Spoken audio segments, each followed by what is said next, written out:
হাসপাতাল কর্তৃপক্ষ তো হাত তুলে দিয়েছে, স্বাস্থ্য দপ্তর কি করে সেটাই দেখার। এবার চোখ রাখবো চারু মার্কেটের খবরে। পণ্ডিতিয়ার ছায়া আজ চারু মার্কেটেও। থানার সামনে 3 বাইকারোহীকে উড়িয়ে দিল বেপরোয়া হন্ডা সিটি। একজনের মৃত্যু হয়েছে, বাইকারোহীদের কারো হেলমেট ছিল না বলেই পুলিশ জানিয়েছে। চারু মার্কেট থানায় আত্মসমর্পণ হন্ডা সিটির চালকের।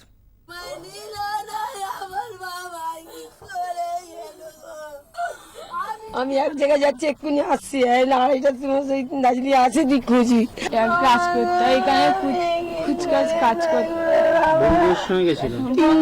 জানি না, একটু আসছি বলে গিয়েছিল সজল কয়েরি, ফেরা হলো না। মাঝ রাস্তায় ওঁত পেতেছিল মৃত্যু। হাজরা রোড কাণ্ডে ছায়া আবার চারু মার্কেটেও। অভিযোগ, শুক্রবার গভীর রাতে এই বাইকে করে 3 জন বাইক আরোহী তারা যাচ্ছিলেন, বিনা হেলমেটে তারা যাচ্ছিলেন। বাইক নিয়ে বেরোন 3 বন্ধু, কারো মাথায় হেলমেট নেই। ভবানী সিনেমার সামনে পেছন থেকে ধাক্কা মারে বেপরোয়া হন্ডা সিটি। ছিটকে যান 3 বাইক আরোহী।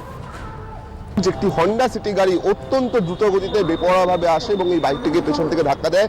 এই সেই হন্ডা সিটি গাড়ি, সেই গাড়িটিই কিন্তু ধাক্কাতে এই বাইকের যে 3 জন, সেই 3 জন গুরুতর আহত হয়।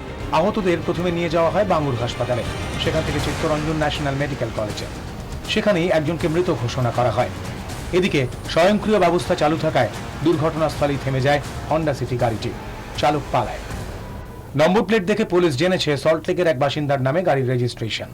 চারু মার্কেটের ঘটনাস্থল থেকে যে গাড়িটি বাজেয়াপ্ত হয়েছে সেই গাড়ির রেজিস্ট্রেশন নাম্বার রয়েছে এই অ্যাড্রেসে, অর্থাৎ সল্টলেকের বিএল ব্লকের 127 বাংলোর অ্যাড্রেস রয়েছে। এবং যেটা জানা যাচ্ছে যে প্রকাশ চৌধুরীর নামে এই গাড়ির রেজিস্ট্রেশন করা ছিল এবং প্রকাশ চৌধুরী কিন্তু ঘটনার পর থেকেই উধাও, তার বাড়িতে কিন্তু তিনি নেই।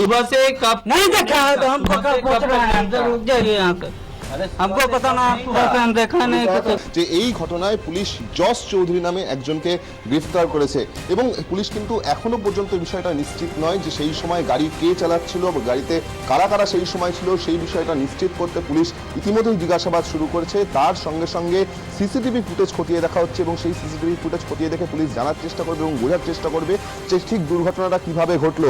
24 ঘন্টার জন্য ক্যামেরায় মনোজ হাজারের সঙ্গে বিক্রম দাস, কলকাতা। মোবাইল কানে রাস্তা পার হওয়া অপরাধ আইনে আছে, কিন্তু তা নিয়ে পুলিশের মাথা ব্যথা আছে বলে মনে হয় না। পুজোর মুখে দেখা গেল গড়িয়াহাটে মোবাইল কানে রাস্তা পার হতে দেখলেই ফাইন করছেন উর্দিধারীরা। তবে ধর্মতলা কিংবা হাতিবাগানে সেই আইনকেই তোয়াক্কা করছে না পথচারীরা। প্রশ্ন উঠছে, মধ্য বা উত্তর কলকাতার পুলিশ কি তাহলে নরমপন্থী?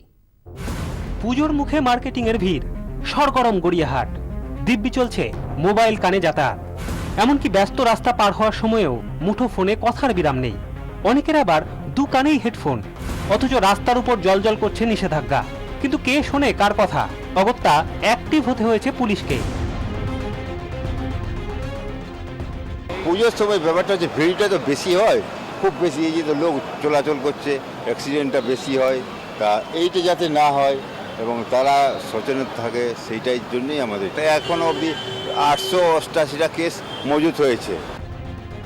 পুলিশেরাই ধরপা করে গোসাও হয়েছে অনেকের।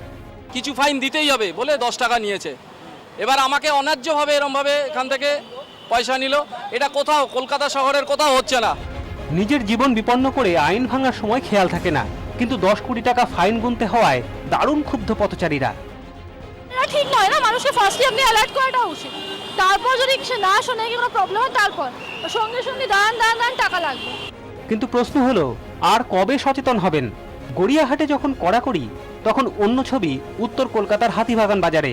এখানে মোবাইল কানে চলাফেরায় পুলিশের কোনো নজরদারি নেই, ফল যা হওয়ার তাই। অনেকে আবার পুলিশের সামনে দিয়ে মোবাইল কানে রাস্তা পার হচ্ছেন। একই ছবি কলকাতার প্রাণকেন্দ্র ধর্মতলা নিউ মার্কেটে। সন্ধ্যেবেলা ভিড়ে ঠাসা বাজার, মোবাইল কানে পথ চলার আত্মঘাতী ট্র্যাডিশন সেখানেও। গড়িয়াহাটের কড়াকড়ি নিউ মার্কেটেও দেখা গেল না। দুর্ঘটনা কমাতে গড়িয়াহাট মোড়ে পুজোর মুখে কলকাতা পুলিশের বিশেষ অভিযান। কিন্তু প্রশ্ন উঠছে, এই ফোনের ফাইন শহরের অন্যত্র হচ্ছে না কেন? এই প্রশ্ন উঠলে আরেকটা প্রশ্ন উঠতে বাধ্য, নিজে থেকে আর কবে সচেতন হবে আমনাগরিক? পথের আইন উড়িয়ে আর কতদিন মোবাইল কানে কান কাটা হয়ে থাকবেন তারা? ক্যামেরা আকবর হোসেন মল্লিক ও রানা চন্দ্রের সঙ্গে কমলাক্ষ ভট্টাচার্য, 24 ঘন্টা।